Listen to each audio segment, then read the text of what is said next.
बिल्कुल मौत के बराबर थे। पता है ये बेहोश हो गई थी। तो अपनी लाइफ जियो। कोई बात नहीं है, ठीक है, जो है तो ठीक है।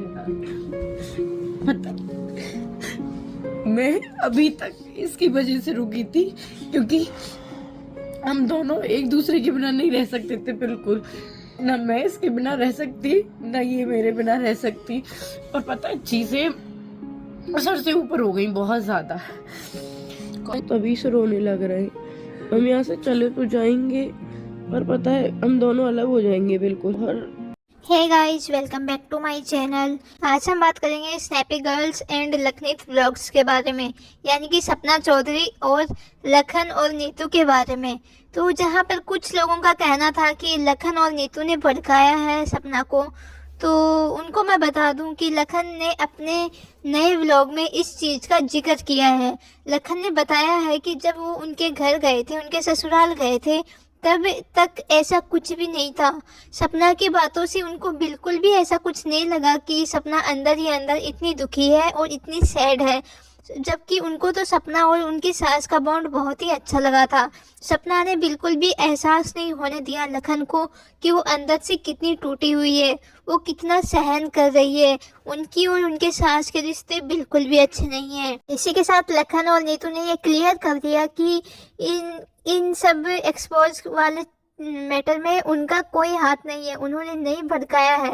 ये सपना की मर्जी थी कि वो इस चीज़ को सबको सामने आकर बताए। लखन ने कहा कि उनको बहुत से लोग कह रहे हैं कि आप भी कुछ करो, आप कुछ करो, तो वो उनका कहना था कि ये फैमिली मैटर है, इसमें मैं क्या कर सकता हूँ। लेकिन लखन ने सपना के लिए खूब सारा सपोर्ट मांगा है।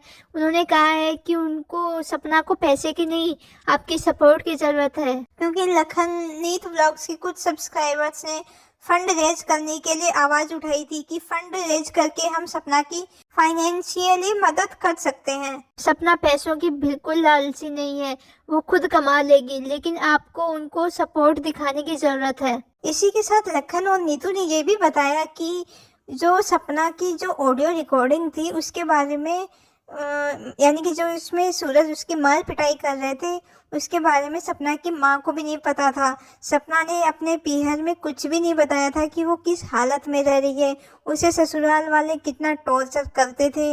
वो बेचारी 18-19 साल की उस घर में आई थी शादी करके, तब से ही उसके साथ ये सब जुल्म होता रहा, लेकिन उसने चुपचाप आराम से सब कुछ सहन किया अपने घर पर बिना बताए। वहीं आप सबको पता ही होगा कि अंशु ने भी घर छोड़ दिया है। तो ये रहता है अंशु मेरे पास हो। अंशु अंशु ये हो गया, ये दूर हो जाएगी तो मैं क्या होगा मेरा।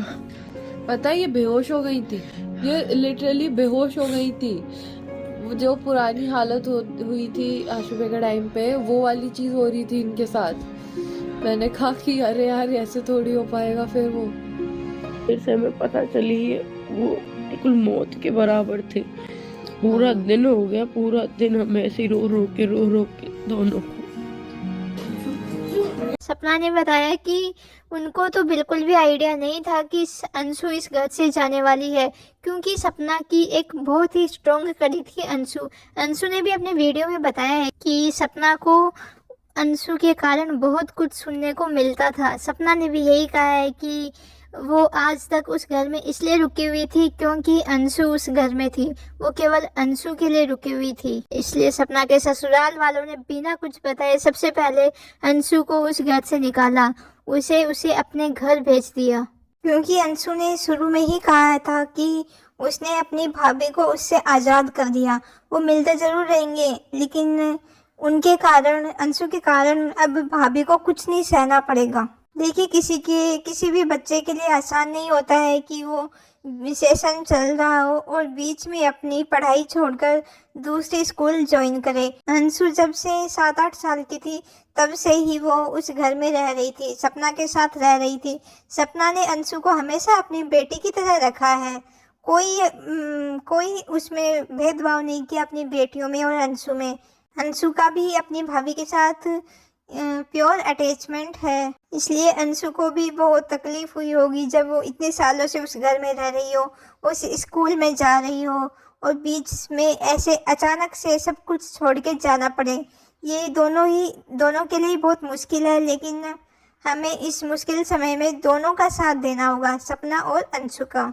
इसी के साथ सपना ने बताया कि अगले ही दिन उसकी माँ और भाई उसको लेने आ गए थे और उसने पूरा घर खाली कर दिया है। यानी कि सपना उस घर को हमेशा हमेशा के लिए छोड़ के जा चुकी है। ऑब्वियसली जिस घर में वो शादी करके आई थी तब उसकी उम्र महज 18 साल थी। तब उसने भी नहीं सोचा होगा कि जिस घर में वो शादी करके आ रही है वहाँ उसे इतने कष्ट मिलेंगे कि वो कभी ज़िंदगी में खुश रह नहीं पाएगी। लेकिन ज़िंदगी ने सपना को अब दूसरा मौका दिया है खुश रहने के लिए, मूव ऑन करने के लिए, उस घर से दूर होने के लिए। सपना ने अपना जो भी सारा सामान था वो केवल वो ही लेकर आई है, यानी कि जो कपड़ों का। सपना को उसके ससुराल वालों ने ना तो उसको शादी की ज्वेलरी दी, ना ही उसने जो आज तक पैसे कमाए थे वो दिए, और ना ही सपना को राजवी ने जो नेकलेस गिफ्ट किया था वो दिया। उसको कुछ भी नहीं दिया गया। इवन बेड का जो गद्दा होता है वो तक नहीं दिया गया है। सपना ने बताया कि वो उसके ससुराल वाले और वो मिलकर मथुरा में एक अच्छा नया घर लेने वाले थे उनके बच्चियों के लिए। उस तक में सपना ने पैसे लगाए हुए थे, वो भी सपना को अभी तक वापस नहीं दिए गए हैं।